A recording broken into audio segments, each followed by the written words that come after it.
பாட்டாளி மக்கள் கட்சியுடைய சட்டமன்ற கட்சி தலைவராக இருந்த திரு ஜி.கே. மணி அவர்களை மாற்றி பாட்டாளி மக்கள் கட்சியினுடைய சட்டமன்ற உறுப்பினர்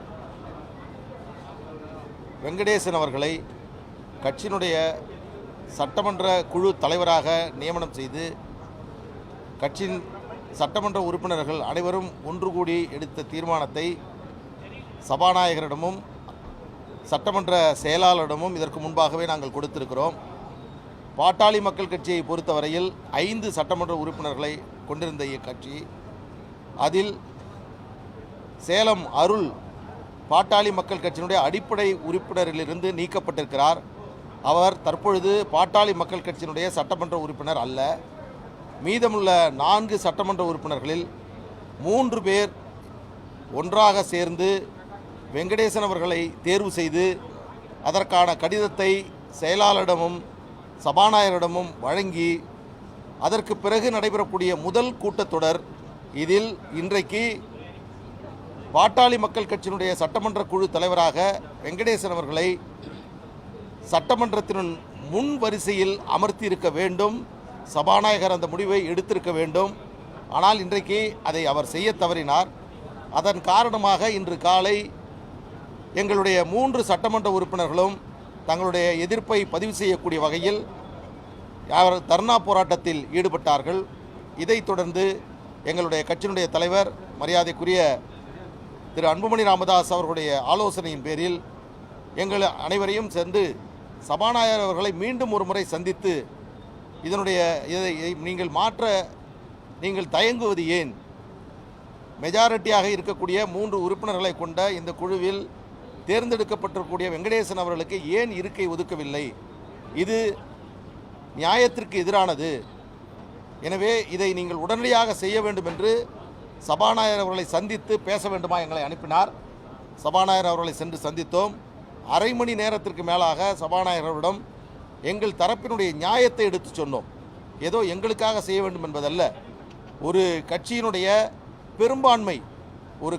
பெரும்பான்மை அடிப்படையில் அந்த கட்சி எப்பொழுது முடிவெடுக்கிறதோ அதில் யார் தலைவராக தேர்ந்தெடுக்கப்படுகிறாரோ அவருக்குத்தான் அவையினுடைய முதல் வரிசையில் இடம் ஒதுக்க வேண்டும். இதுதான் நியாயம், இதுதான் தர்மம், இதுதான் இயற்கை நீதிக்கு உகந்தது. ஆனால் இன்றைக்கு சபாநாயகர் அவர்கள் அதை செய்யவில்லை என்றாலும் பல்வேறு காரணங்களை அவர் சொன்னார். இதற்கு முன்பாக கொறடாவாக இருந்த சேலம் சட்டமன்ற உறுப்பினர் அருள் அவர்கள் கட்சியினுடைய பொறுப்பிலிருந்து நீக்கப்பட்டு திரு சிவக்குமார் அவர்கள் கொறடாவாக நியமனம் செய்யப்பட்டார்.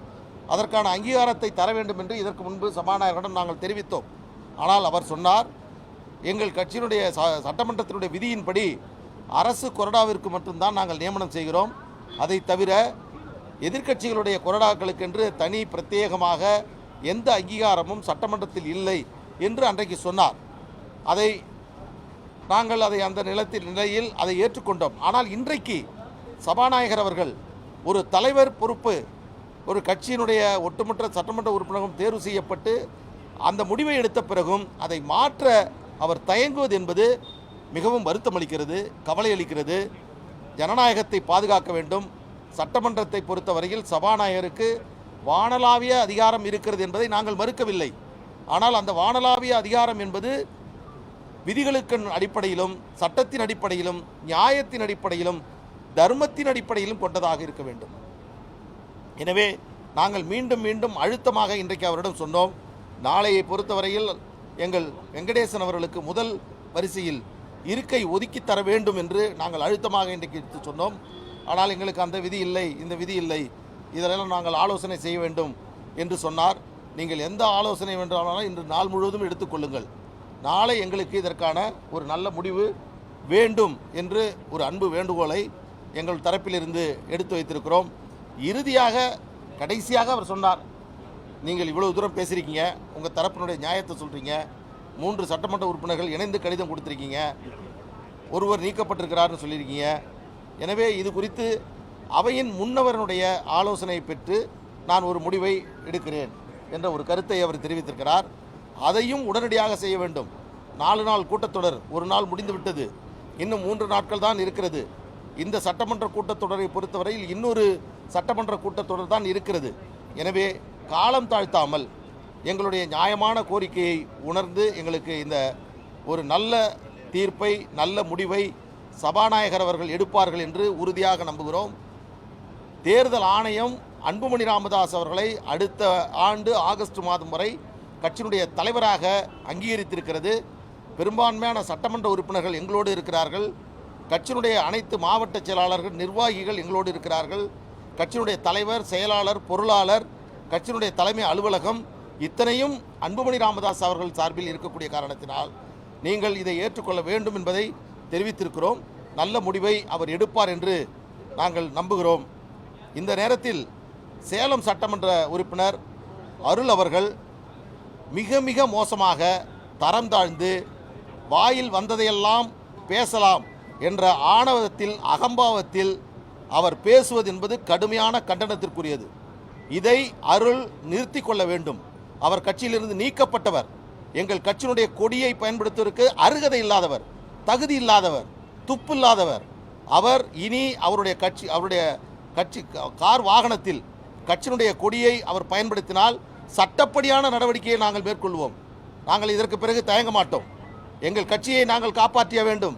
கோடிக்கணக்கான, லட்சக்கணக்கான தொண்டர்களுடைய உணர்வுகளை நாங்கள் காப்பாற்றியாக வேண்டும். ஒரு கட்சியிலிருந்து நீக்கப்பட்டு, வெளியேற்றப்பட்டு, தூக்கி எறியப்பட்ட ஒரு நபர் எங்கள் மருத்துவர் அன்புமணி ராமதாஸ் அவர்களை பற்றி பேசுவதற்கு என்ன யோக்கியதை இருக்கிறது? என்ன தகுதி இருக்கிறது? அவருடைய தந்தையார் மருத்துவமனையில் இருக்கிறார். அது தொடர்பாக உடனடியாக மருத்துவமனைக்கு சென்று அங்கே இருக்கக்கூடிய மருத்துவருடைய நலம் விசாரித்து விட்டு வருகிறார். தற்பொழுது இருக்கக்கூடிய அரசியல் சூழலில் அவரை சந்திப்பது என்பதும் பேசுவது என்பதும் அவருக்கு அவர் ஒரு மன சங்கடத்தை ஏற்படுத்தக்கூடாது என்ற நல்லெண்ணம். அரசியல் செய்ய நினைத்தால் தன்னுடைய தந்தையை சென்று சந்திப்பதற்கு யார் தடைப்பட முடியும்? யார் தடுக்க முடியும்? அருள் தடுத்து விடுவாரா? யார் அந்த அருள்? எந்த அருள் என்ற பெயரை தமிழகத்தில் வருவதற்கு காரணமாக இருந்தது யார்? மருத்துவர் அன்புமணி ராமதாஸ் அவருடைய நிழலில் ஒட்டி அரசியல் செய்தவர்.